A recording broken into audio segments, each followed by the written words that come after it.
account did he give you? Where was he kept? What kind of questions was he put through?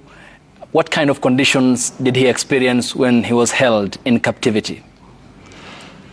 Well, his story, I think, would be a very difficult one for me to narrate here. Yeah. Because you can give us a summary. He was kept incommunicado. He was blindfolded. Yeah. Taken to some house from where he could hear vehicles go past something that, according to him, sounded like rubber strips on a road. Mm-hmm. So it wasn't too far away, according to him. He was given some place to sleep, a mattress, slept there, still blindfolded, handcuffed. And the next day, according to him, some lady even took tea to him and some loaf, I think some slices of bread.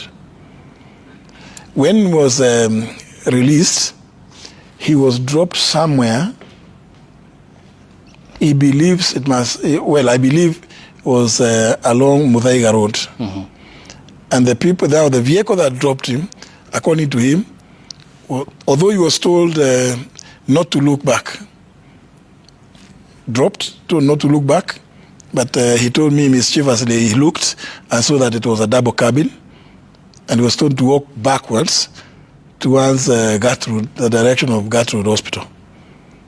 But he couldn't he could not see the number, the registration number of the vehicle. Yeah. Okay, Haji, because the government has other security agencies, for example, the DCI and other government agencies. Why specifically the Director General of the National Intelligence Service? Might the President have known? Well, let me say this. I am the one who mentioned that it is the NIS. The NIS, because I had done a lot of investigations. A lot of investigations. And remember, even in that statement, I have said that one of the other people whom I've spoken to mm-hmm. was Professor Kindiki, who was a CS Interior. And twice on that Sunday, he called and he told me that he had spoken to Nuruddin Haji, yeah. who had denied that they were holding my son. But I had information from some other person within the National Intelligence Service that indeed they are the ones who are holding my son, and that's why I did not beat about the bush. Yes, and let me say, I'm happy that I did not beat about the bush, because when I told the president, he called Nuruddin, and indeed Nuruddin replied that indeed they are the ones who are holding him. Now, I put myself in the shoes of those many parents. You remember the old man who was crying in the court? You could see the We'll talk about the people. Yes. Given the Kenya National Commission on Human Rights, a taxpayer funded had given numbers. And the proximity you talked about with the president was so close at the time outside the pavilion.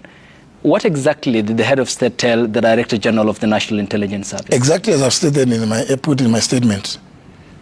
You're the one holding the son of JB. In fact, he said JB Muturi, and Udin. I could hear. Was it in form of a question? Are you holding or you are holding? Actually, it was like you are holding the son of Justin Muturi, JB Muturi. That's what he said. He said yes, and he told him within earshot that Your Excellency, you'll be home in the next 1 hour. So the president was had a know-how, had knowledge that the National Intelligence Service, given the question he posed, was involved in the abduction of Kenyans. I told him that I had information, almost definite, very, very certain information from he's a junior officer from the NIS, who actually told me, please, don't beat about the bush. Because if you read through my statement, you'll see that the previous evening, I had called the then IG, Kome, twice, And he was telling me, no, we don't have any police operation. He was telling me that he thought it was those were criminals who had hijacked my son. But of course I said, no. We talked to very many people. I tried to call DCI, yes, Mohammed Amin, but unfortunately his phone was not going through. It would ring and it would not be answered. I suspected maybe Mr. Amin might be maybe out of the country or something like that. Much later that same night, I was given the number of his deputy, James Onyango. If you read my statement, yeah, it has all that information. So by the time now in the morning, and even within the night, that's why I called people like Kiprotich, Said Kiprotich Mohammed of ATPU. Because there is information that was coming through. But I was calling him to ask him, because the vehicle which was involved in that thing, as shown in the CCTV footage, and thank you to this station, because I got the footage from this station, showed the kind of vehicle. And everybody else that I was talking to was telling me those are the vehicles used by the ATPU. This Prando hard body. And from where it came, the CCTV footage showed it was coming from, near this, there's a place I think around here called Alfajiri. Yes, just across the road. Across the road. So everybody who I showed the photographs, no, don't worry, but we know those must be. That's how I got to start looking for Kiprotich. But when I finally spoke to him in the morning on Sunday, he also denied. Notwithstanding the information I had from several sources. Yes. But let me tell you this, Ayub. As a trained lawyer, I could not put hearsay in my statement.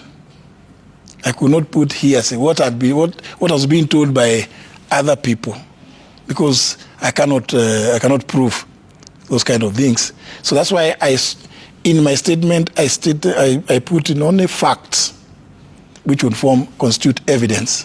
Okay. In a court of law. What brought up is the sanctity of human life. And there are two possibilities. The first one is if cabinet never discusses the same that you want to be discussed. What then happens going forward? Because you have pegged your presence in cabinet to the subject matter that you have raised. What then happens next? I believe that, maybe this is the first time members of cabinet are aware that I've been raising these issues. Yeah, it may be through this medium. Some of them are hearing for the first time that's the issue that I've been raising, because they might not have known, because when a cabinet member does not attend cabinet, the only person from whom authority and excuse is sought is from the chairman.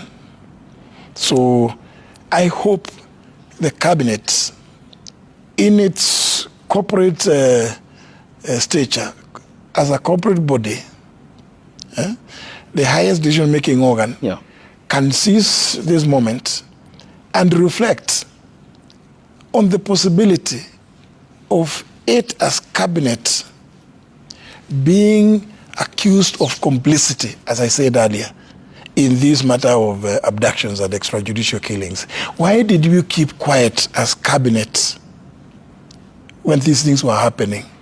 And should these things continue, where are we taking Kenya? Are we comfortable as members of cabinet to see our young people being daily kidnapped and in some cases being killed? In fact, we risk situations like the one we saw, the former member of parliament for Nandi Hills, Alfred Ketel. You saw, in fact, he was captured by your own crew. Yeah. The attempt to kidnap him was during broad daylight. He was with his wife and children. I had the kids screaming. I mean, surely, are we comfortable seeing a situation like that happen in this country? Okay, are we also sure, really, given that kind of thing, Ayub, yes, that we are still calling people to come and invest in this country?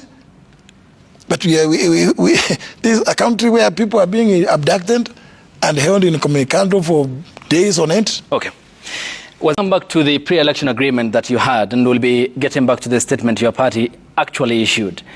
When you were getting into this agreement, you knew the persona of the then Deputy President, Dr. William Ruto.